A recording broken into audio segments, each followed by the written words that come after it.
Hello, இன்றைக்கி நம்ம கிச்சனில் என்ன பண்ணுறோமோ பார்க்கலாமா? வாங்க. முதல்ல ஒரு ப்ரெஷர் குக்கர் எடுத்துகிட்டு அதில் 2-3 ஸ்பூன் ஆயில் போட்டு இதுலேயே நல்லா க்ளீன் பண்ணி வச்சுருக்க துவரம்பருப்பு, சீரகம், பொட்டு கூட இருக்கிற பூண்டு, கருவேப்பிலை, 2 பச்சை மிளகா போட்டு நல்லா ஃப்ரை பண்ணிவிட்டு இதில் கைப்பிடி அளவுக்கு காஞ்ச மிளகா, ஒரு பெரிய சைஸ் வெங்காயம், ஒரு சின்ன லெமன் சைஸ் புளி, அப்படியே ஒரு பெரிய தக்காளியும் போட்டு நல்லா ஃப்ரை பண்ணிவிட்டு இதுலேயே மஞ்சள் தூள், பெருங்காயத்தூள் கூட போட்டு நல்லா ஃப்ரை பண்ணணும். இதெல்லாம் கலர் சேஞ்ச் ஆன பிறகு முழுங்குற அளவுக்கு தண்ணி கூட போட்டு மூடி வச்சுட்டு ஒரு 5-6 விசில் வர வரைக்கும் நல்லா வேக வச்சிடலாம்.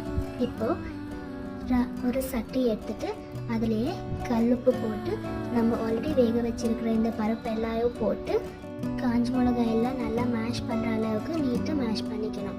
இதுக்கு தாளிச்ச தேவையில்லைங்க, ஏன்னா ஆல்ரெடி இதெல்லாம் ஃப்ரை பண்ணிக்கிட்டு தான்.